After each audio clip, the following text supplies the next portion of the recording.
Welcome to another episode of Kari in the Kitchen. I'm Kari Auringer, and I'm the winemaker for Cornerstone Cellars, and I'm here in the kitchen with my husband, Jeff. Oh, hi. Hey, Sorry Jeff. I'm late. I ran into the lighting man and the sound guy. Oh, you over did, there. and Yeah. you kind of wanted to reminisce Squeezed a little past bit. the director and all the other sound crew and the whole thing. We do have a huge crew here. Oh, massive. As we have over the last year and a half. A lot of people in the kitchen. That's where the parties end up. That is actually true. So today we're going to work on something really for the holidays, and I know people think it's too early for Christmas, but I'm talking about Thanksgiving. Yeah, it's a food holiday coming up. It's the biggest, right? Yeah. The biggest food holiday. And most people get invited somewhere or have people over, and there's a number of different dishes, and I always am happy to have a nice vegetable show up. Absolutely, Yeah. because otherwise it's like heavy and more heavy and then a little couple of heavy sauces. And then you don't leave room for pumpkin pie, and that's a crime. That is a tradition. You gotta have it. Gotta have pumpkin pie. So we're gonna do that today. We're gonna pair this roasted vegetable recipe with our 2 wine club wines from November. We've got 2 of them here. We'll get to try them. We did open them up last week for the first time. But the 2017 Cabernet Franc from Oakville Station. We're gonna taste that with these 2. And let's cheers with you know that. what? You shouldn't cook without wine. There you go. It's a party foul. Boy, that smells good. And then the other wine that's coming out in the wine club shipment in November is the 2018 Benchlands. So that's Cabernet Sauvignon from the best of the Valley Floor. So I think both of those probably are going to go pretty well with this dish. And I say that because you've made it before and we've liked it. Yeah, it's a dish that we kind of adapted from a recipe. We had it in a restaurant in Santa Barbara, of all places, and we went, this is delicious, but this is entitled Festive Veggies for the Holidays, or for the fall, whatever way you want to put it. I like for the holidays. Yeah, and when you think about Cabernet and Cabernet Franc, you don't think of something light and easy like cauliflower, because that just doesn't sound like it would go. But this is a very flavorful cauliflower dish that has herbs and spices and cheese sauce if you want it, or you can do a butter sauce, whatever you like. So this is a fairly substantial cauliflower dish. If you are a vegetarian, you can serve this as an entree. But we're not vegetarians. We serve it as a side dish, and it's delicious. Probably with turkey. Yeah, absolutely. Or ham. Or lamb. Or whatever we're eating that night. Whatever we're having for whatever holiday. So I'll just go ahead and start prepping this. All right. I take a head of head of cauliflower, and I strip all the excess leaves, and I just cut the bottoms off. And then I actually cut it in half, so because I only cook half of it at a time. It actually looks like a human brain. It's kind of cool, but the easiest thing to do is you can cook the whole thing, but you definitely want to cut it in half so it can cook a little faster. And if you're only going to cook for 2 people, 1/2 is plenty. And all you do is coat it with a little olive oil on the bottom. And there's kind of 2 bottoms to this. This is a 3-sided dish. It's triangular. And you put some olive oil on top. And just let it soak in for a second. And that's about as easy as pie. That's pretty easy so far. Yeah, exactly. I'm with you. So then you're just adding salt and pepper, which again is not rocket science. And you're doing it on all 3 sides. Yep. You just do a little application, and then you flip it and do some more. And so you could do a whole head, you could do, depending on the number of people are coming. If you've got 8 people coming, you can make You'd have to do 2 heads, yeah, sure, exactly. as many as you want. But as I said, you want to cut them in half just because it's going to let the heat get to the whole thing. If you cook the whole thing, first of all, it's one big giant globe, and you don't have sides to cook it on, especially if you can also do this on the grill. Ooh. You have a nice 300 degree, 350 degree grill, and you do it just offset. You do it right at the edge of the fire, and you just put that face towards the fire, and then when it's ready, you flip it down, and then you flip it down again, and it's done. So you can do this in the oven, I'd say about a 375 to 400 degree oven for about 30 minutes. And once you have this coated with salt and pepper and a little olive oil, this is when we start to add the flavors in, and it's just a matter of layering. First thing I'm going to do is I have a medley of fresh herbs right out of our garden. The oregano was really fresh today. We had a lot of fresh sprigs on it, so might have been the rain. I cut a bunch of I cut a bunch of oregano. I cut some rosemary. I did some sage, and we even had some thyme. So we have a little medley of almost enough to write a song about. Almost, and we have a little sprig of herbs that we want to sprinkle on this nice thing. So it becomes going from a nice simple white head of cabbage to cauliflower. Yeah, I keep saying cabbage. That's because we make cabbage. Exactly, cabbages are one of our favorites. But this is cauliflower, and we have nice herbs on it. So you have this nice green and white medley with a little bit of pepper flakes in there, black pepper, and then I'm going to add a little bit of garlic salt. Garlic salt, not garlic powder, is what I mean. And I don't say. I mean, you could use garlic salt. You just wouldn't need to put salt on additionally. Then. Exactly. I'm always a little leery of garlic salt because oftentimes you forget you're using salt and people put too salts on. Yep, yeah. Absolutely. And I want enough garlic flavors on there that sometimes it's just too much salt. Then I do a little mushroom powder. This is porcini mushroom, but you can use shiitake mushroom. You could use any mushroom that you would like, but mushroom powder together with the garlic. So I'm going to jump in. Go right ahead. Mushrooms. Not everyone loves mushrooms. Oh, Does sure. it taste like mushrooms? It does not, and you don't even have to use it. You can put any kind of herbs and spices on here that you want. It's just building up layers of flavor so that it's just not plain cauliflower. And it gives it some earthiness and a little bit of that umami. It's a great bridge to red wines. Is a really big thing. That and the cheese sauce just jump it right into red wine territory. Yeah. Then for a little more flavor, I put on a little cumin. And the cumin is just a beautiful flavor that has sort of some exotic characteristics that can remind you of Latin flavors, or it can remind you of Middle Eastern flavors. And then I do a combination because you want a little color. And this is a beautiful, colorful thing. It's red and orange. The orange is smoked paprika, and the dark burnt red is New Mexican chili powder. And this is just lovely. And then you have the green herbs in there, so you have this little red and green motif. So you definitely get into a holiday color pattern. Yep. And I have to say, I am one of those people that can't take a lot of spice. I'm kind of a wimp that way. And this isn't spicy. It's flavorful, but it's not hot. No, and we use the sweet paprika as often as we can, but sometimes they even use the little picante, which is not real hot, and it's just mild enough for her to stand. And that's it. You're just, and literally, you don't have to use any particular herbs. You can use dried herbs. You can use herbs you bought off the shelf. You're just putting herbs and some spice rubs on there. Garlic powder if you want. Don't use the garlic powder. All you're doing is adding flavor. So the only thing you have to do is put some olive oil on there or vegetable adhesive for the things that you're adding to it to stick. And now you have a fully prepared, colorful head of cauliflower. So the spices are the bridge to the Cabernet and the Cabernet Franc. Absolutely, it's adding flavor. And so you could use the Winemaker's Pantry spice blends as well. That's very true. In fact, I should have thought of that because we could have used it today. But let's just pretend we put some Winemaker Pantry on there.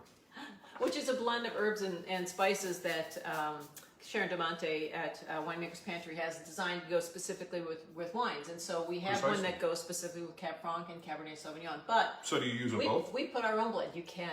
It'll be a combination. You could do both. So this is done. You have it on a little baking sheet. You can use a glass baking dish.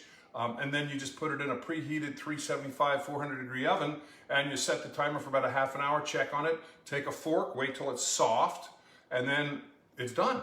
And you'll see that the cauliflower starts to brown and the herbs and spices start to brown. And I'm going to pull out one that we did previously. Yay! And it'll be all done. I love that. It's magic.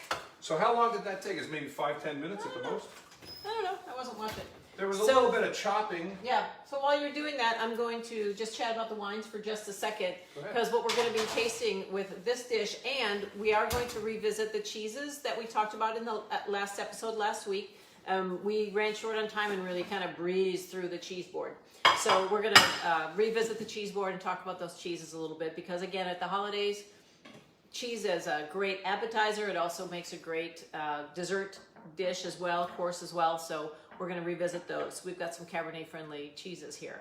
But this is the 2017 Cabernet Franc from the Oakville Station. And we make 3 wines from the Oakville Station. Well, technically 4. 3 wines. We grow Cabernet Sauvignon, Cabernet Franc, and Merlot.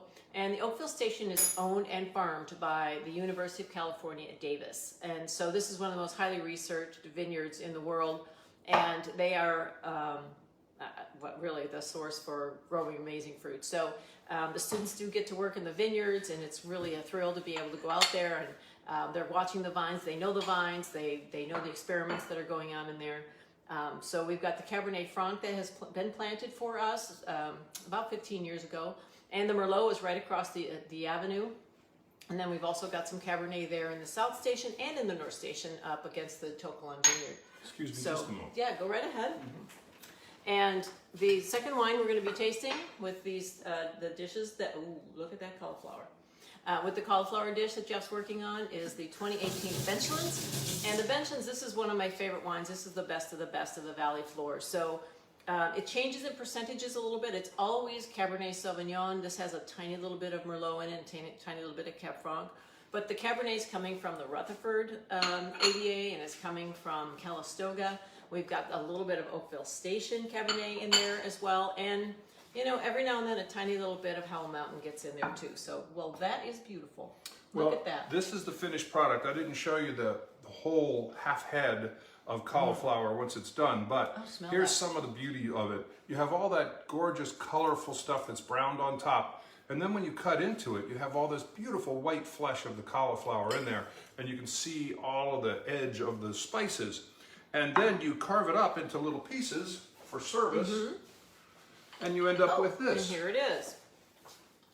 And you just have these lovely little, I'll show you this one, lovely little pieces of white flesh with the beautiful spices on top. And then, to make another bridge. And the roastedness of it. The roastedness, exactly. The roastedness of it. That is a word. And then, to add even one more bridge, you can use a buttercream sauce with herbs or whatever you want to do, garlic, whatever you want to put on top of it.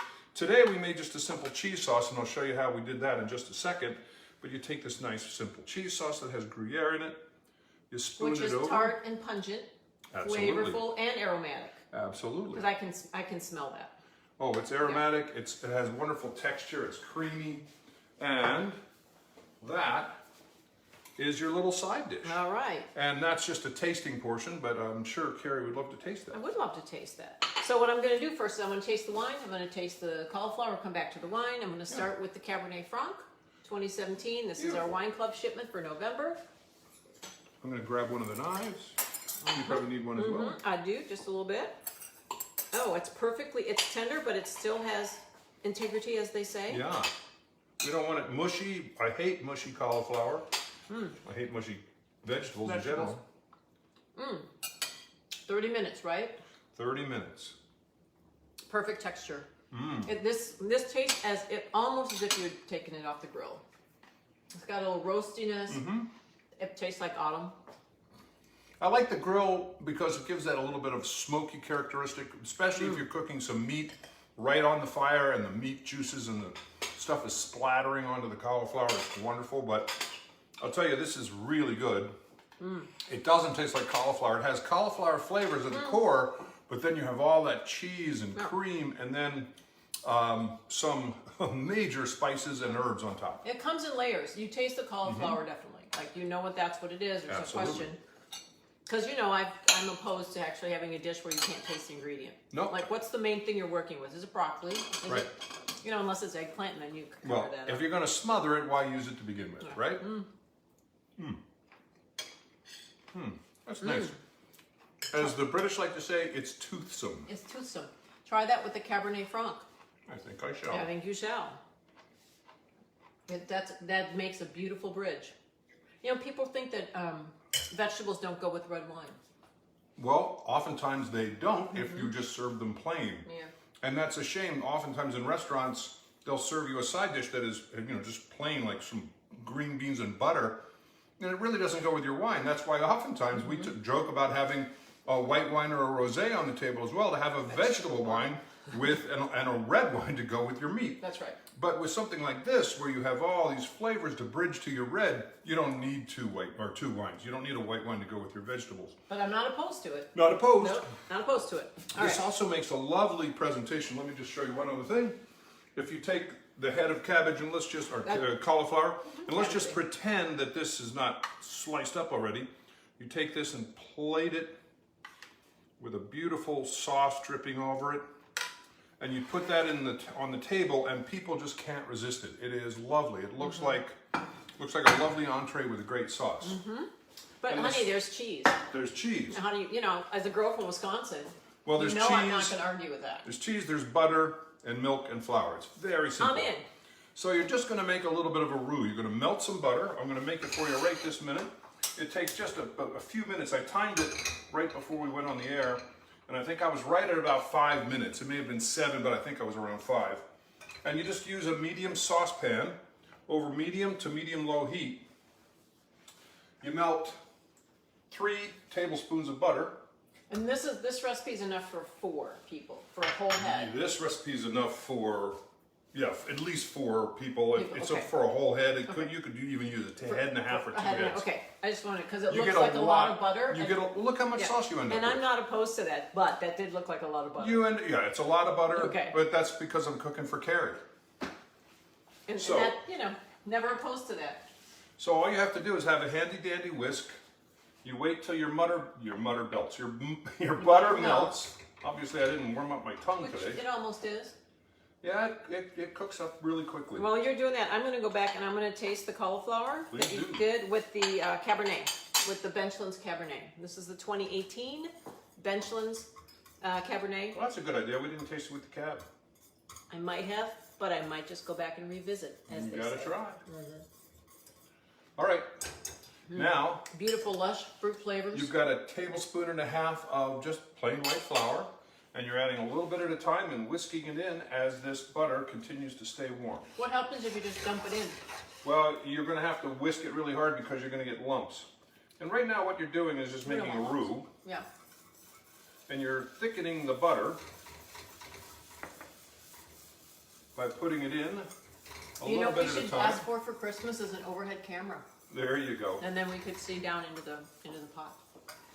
Well, sometimes I don't want to show you what I'm doing. Oh.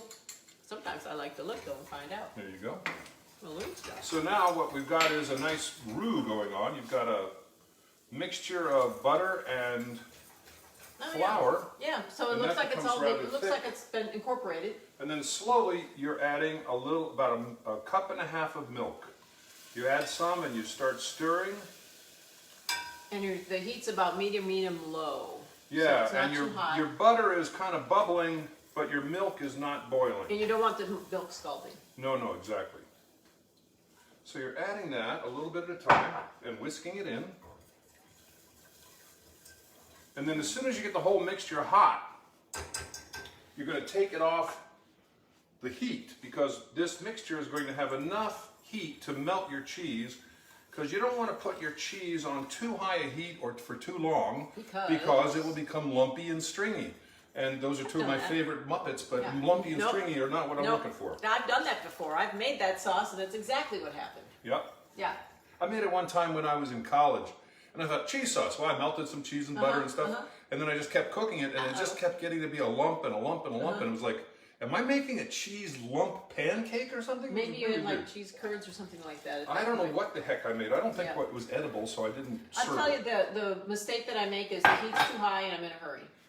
That's the worst thing. You can never cook sauces in a hurry. And when I'm in a hurry, really most things, like most recipes, you just take your time, you enjoy the process, but the pressure and the stress really, I think it's detrimental. As my very first cooking teacher ever said, if you're stressed out when you're cooking, if you're in a hurry when you're cooking, if you're unhappy when you're cooking, you're going to make stressed out, unhappy, hurried food.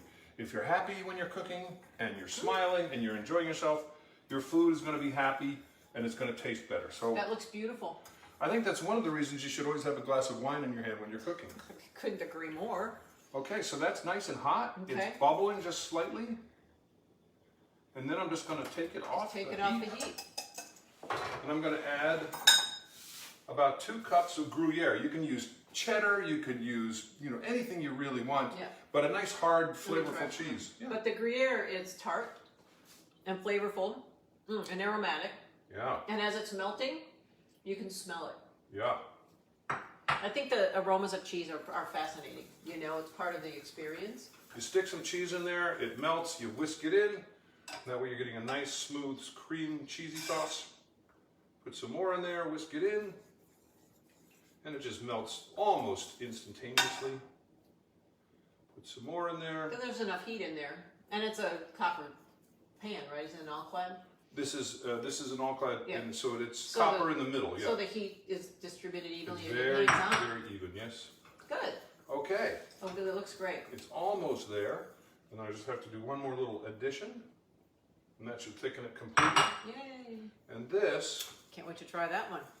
went as smoothly and as easily as I've ever done it. Now, you know, we've done this in the past too, and we've added herbs to the sauce. Well, I was just about to say that. Now it's the time to flavor it up. You can add a little white wine to it if you want, and then continue to heat it and get it thick again. You can add a little brandy, you can add cognac, whatever you want to do. If you really want to get crazy, A little sherry. yeah, Very you can nice. do kirsch, you can do anything you want, just like a fondue. But at this point, you have a blank slate. And what I like to do, which is what I did today, I set aside some of the herbs and some of the spices, and you can just add that right to your sauce. Oh, and now you can smell that. I smell Yep. the cheese, As the soon as Gruyere, it hits the heat, As yep. soon as it hits the heat. It actually is releasing the aromatics in that, isn't it? It And is, then absolutely. The flavors will fuse into the sauce That's precisely what's because of the happening. heat. And now that's done as well. So, in this case, I'm going to take this. In this case, I'm going to taste this because Please why do. wouldn't I? And you So- haven't put any salt in here. The salt that would be in here is just strictly what would be in the cheese. Cheese and the butter. I use salted butter. Okay. You can use unsalted butter if you want to watch your Oh, that's really nice with the herbs. yeah. If you want to watch your salt intake, you can just use unsalted butter. Now you have this nice, thick, creamy sauce with herbs in it. Look how lovely that drips. Nice. It just coats the thing and goes down and creates a pool at the bottom. That's exactly what you want from a sauce. Lovely. Well, I think I'm going to need a little bit on here. Just a Please tiny little do. bit. I think I'm going to need a That's tiny got the little bit. herbs in it. Yeah, Ooh. that's plenty. Thank Oh, you. look how it's stringing like pizza. I know. Then- I know it. Because one cheese is never enough, hon. Oh, How about my this? goodness. You can garnish it with a little sprinkle of Parmesan. Go ahead and make the girl from Wisconsin Yeah, happy. well, Go this ahead. is your idea. Go ahead. Oh, yeah, I forgot. The Parmesan. Okay, and that is all there is to it. That did. I tried it with the first cheese sauce and now the cheese sauce with the herbs in it. Very different. Very different. Not hot and not spicy, but very flavorful. Well, try it with the wines again. That'll give you another excuse to have a glass of wine. It's a really beautiful pair with the Benchlands Cabernet Sauvignon, the 2018 that we're releasing. Just got released. It's in our wine club shipments for November. I'm looking forward And- to having the gab. And the Parmesan is there again, that little bit of umami. That is so rich. It is. And it still doesn't drown out the cauliflower. No. The cauliflower still comes through. It's juicy. It's moist. It's But it's not your boring vegetable dish. It's vegetables with an amazing array of aromas and flavors. so this is the vegetable that won't be left over at the end of Thanksgiving dinner. Absolutely. You know, a lot of times you're looking at those poor old sad Brussels sprouts. Ain't happening. No, not the Brussels, those green beans. You know, those Yes. overcooked green beans. You know the ones. Oh yeah. Cab Franc. With the cheese sauce and the Cabernet Sauvignon. Oh, that's a lovely combination. I like the Cab Franc as well. Yeah, the Cab Franc, it's a lush, juicy, forward Cabernet Franc. You can tell that it's grown in an area that's ripe. The Oakville Station, that Oakville area gets plenty of sun and heat. We pick it when it's just perfectly ripe. Man, the butter and cream sauce just really makes that a substantial vegetable. And just that hint of herb. It's just a hint. It isn't overpowering. Oh, and that's lovely with the Cab Franc. I think I might Brings out prefer some that complexity. sauce with the Cab Franc. The Cabernet is big and it's round and rich, and it's so rich that the cheese doesn't seem as rich, whereas the Cabernet Franc isn't as rich, so it richens up the cheese. It makes the cheese even Richens up more the cheese. explosive. Well, that's great.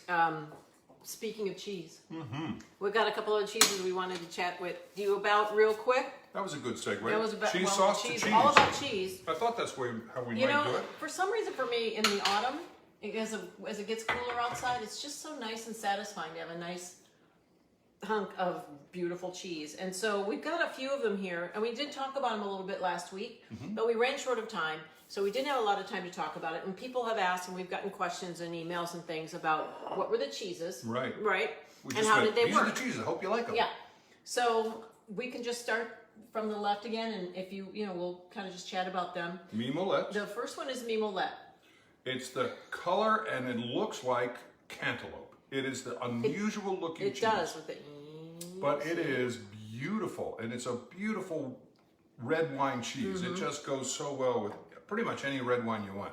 The bigger, the better. Chateauneuf de Pape, Cabernet, Cabernet Franc, you know, whatever you got. Syrah, Pinot Noir. It's just a great cheese. It's a little salty. Mimolette is M-I-M-O-L-E-T-T-E. It's a French word. French. But all you do is look for the dark orange, hard as a rock orange cheese. It's Aged really for good. at least 12 months. They do, there is some that have been, we've been seeing it in the stores that are just 6 months. It's softer and it's bland compared to this. It's not as flavorful, and it is softer. So let's go with at least the 12-month Mimolette. Mimolette.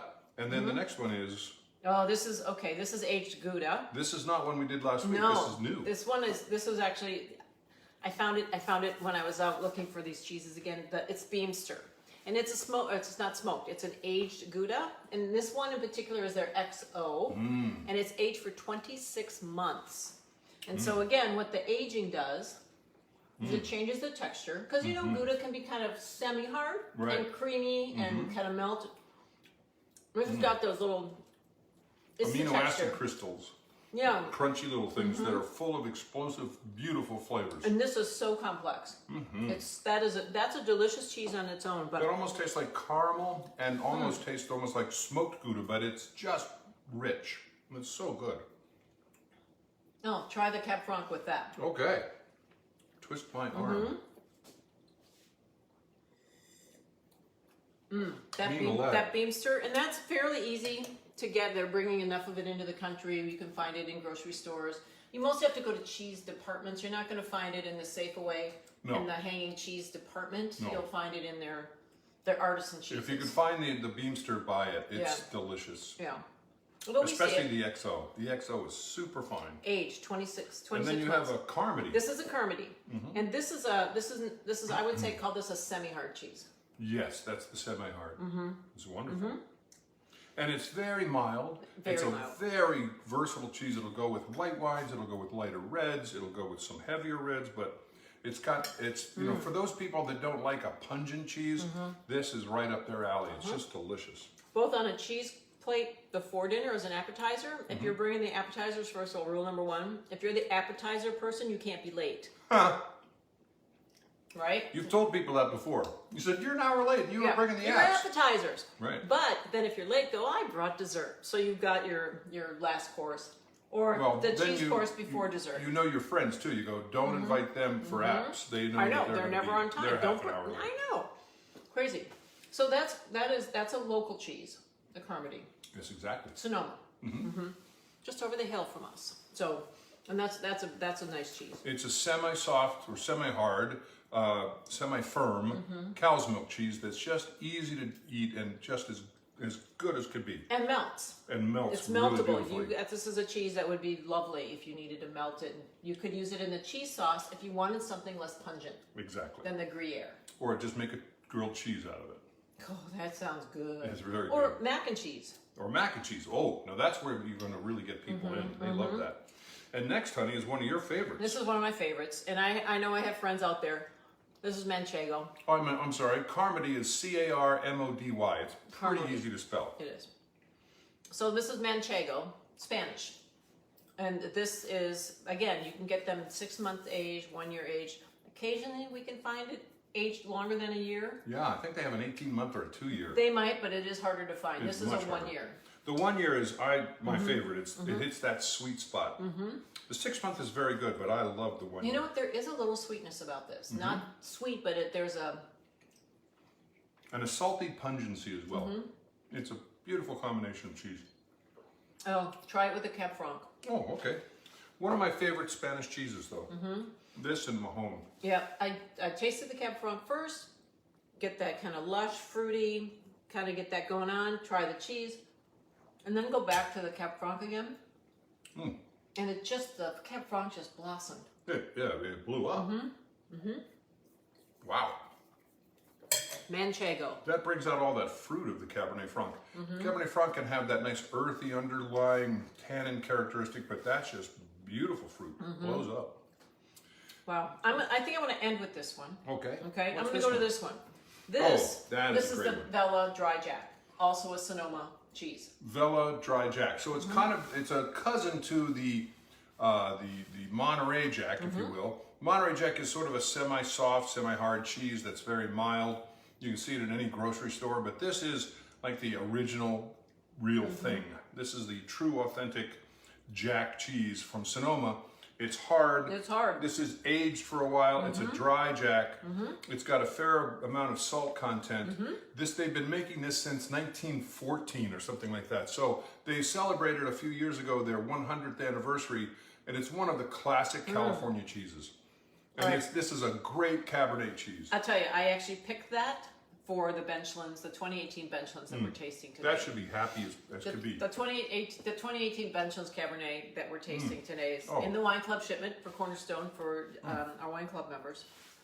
I've been drinking Napa Cabernet with Vella Dry Jack since I moved here in '95. And I haven't found a better combination. People go, what do you drink with all the Napa Cabernet? It was like steak, blah, blah, blah. It's like, give me the Vella Dry Jack. That's why we came back to this again today with this episode. It's just so, and you can do a really simple board. You don't even need to do this much. We did put these together just to show you there's a variety because you can't always find everything all the time, It's a festive, entertaining It is, kind of. yeah. And then we'll throw some almonds down there. We've got some roasted almonds. There's nothing that makes me happier than Vella Dry Jack and a little bit of Cab. I've not had it with the Cab Franc. Let's try. Let's try it with a Cab Franc. Oh, if I must. I love this cheese. Vella makes a few different really great cheeses. They make a one that's called demi-sec or demi-dry or something like that that's coated with black pepper. It's so good. I don't remember the name of it. I'm sorry I don't. But they make several different cheeses. They've always been known for their dry Jack, and I only recently discovered some of the others They make because other stuff? I only ever eat this. It's so good. Wow. And last but not least, And definitely not least. This is, I think this is classic. Right, this is classic, and I think it goes with almost every red wine. Right? Well, this goes with anything. You can take this to bed with you. It really is Oh so my fine. goodness, that is versatile. This is so good. Parmigiano Reggiano. I mean, if you're going to have one, that whole Italy. treasure island thing, if you're going to be stuck on a deserted island the rest of your life, what do you want to have? And it's like, well, I definitely want Parmesan, and I want Reggiano Parmesan. Parmigiano Reggiano. It's aged. It's crumbly. It isn't really sliceable. No. It crumbles, but Gosh, it smells so smells right. It's beautiful, grated on just about anything. good. It's great by itself. It really will turn any decent red wine into something spectacular, and it turns spectacular red wines into a memorable experience. And then, for example, you want to do the roasted cauliflower recipe and didn't really want to do the cheese sauce, grate some Parmesan across it. It'll melt while it's still, because it'll be warm out of the oven or the grill, and just let that. And if you don't want to do the tangy Gruyere, do the pungent Parmesan. Boy, that'll make a great sauce. I mean, cheddar is what most people think of when they think of cheese sauce, and cauliflower and cheddar is the classic, if you will, for American palates. But boy, try some Gruyere, try some Parmesan Reggiano, try melting any of these cheeses. I mean, boy, that Beamster would make a heck of a cheese sauce, I'll tell you. I might be having that for dinner with some cauliflower. Oh, there you go. We're having a vegetarian dinner tonight. That aged Gouda is beautiful, and I love the texture of it as well. For me, the texture is very important. And then the other two things that we have on our cheese board, just to kind of mix it up a little bit, are these little cheese crisps. And then last week we talked about making these. You can make these yourself at home. We did them last week. It's really just Parmesan cheese, and it's grated and it's baked, and then it comes in these little crisps. And it's like having a cracker, and it's a little salty, although these aren't salted. They're salty from the cheese. And they're so easy, and they're so, like, I could eat a pile of those. Well, the nice thing about the holidays and this time of year as well is everything's cooling off. So when it's cooled off, you're having a nice red, hearty wine. It stimulates the appetite. We went to a wine tasting yesterday, and halfway through, all of us were like, we're famished. We're starving. Because the acid and the alcohol were like, give me something to eat. Right. and you start to eat more. I mean, you're having these bigger dishes, you know, the ossobucos and things like that. You're getting richer dishes, but also you just want to have a few more courses. You're gonna have a soup, you're gonna have a salad, but the nice thing about it, instead of bringing out a big old chocolate dessert, there's nothing wrong with that. Nothing wrong but with occasionally, dessert. It's great to bring out a cheese board and finish your red wine with some really beautiful cheeses. And there's a bunch of different flavors on the board as opposed to just one big hunkin' sweet thing, which doesn't go well with your red wines at all. And then you can finish off your dinner wines with this cheese board, which is what it was originally designed to do. Or you can serve this as your greeting appetizer. Here, have a little cheese to take the edge off your appetite, and then we'll have the soup later. Yeah, and maybe we'll do an episode on just putting together a cheese and charcuterie board, because there's lots of things you can put on there. Sweet anything, people like to put grapes on there. People like to put honey, quince on there, or honey. It really is not a friend of red wine. No, you have to have a much fruitier, sweeter wine to go with those. Or blue cheese. Some people love blue cheese. Well, then you need a port or something. You know, there's another kind of wine, but your cheese board doesn't have to be complicated. Three. Pick three. I couldn't choose, so I have 6. Yeah. Because I just couldn't choose. But 3, you can make a beautiful cheese board. Absolutely. Yeah. 3, 4, 5, whatever. Yeah. So I think we're probably well out of time, but we did want to get through the cheeses. I think given it's the holidays coming up, we've got Thanksgiving a couple of weeks away. Yeah, it was a revisit of cheeses, and there's nothing wrong with that. No. So we had a cheese sauce on some really delectable, delicious, embellished cauliflower. So it was a festive vegetable dish for the fall. And then we had a wonderful cheese plate. It's really nice to have all of you back. Good to have you back in the kitchen, honey. Yay. Thank you. Thank you. Thanks for joining us, and we will see you next week. I'm pretty sure we're going to be in the kitchen again next week. I'm not sure with what recipe yet, but it will be red wine friendly. It'll be holiday friendly. We are looking forward to Thanksgiving. It's the big eating holiday of the year, so we look forward to seeing you all next week. And cheers.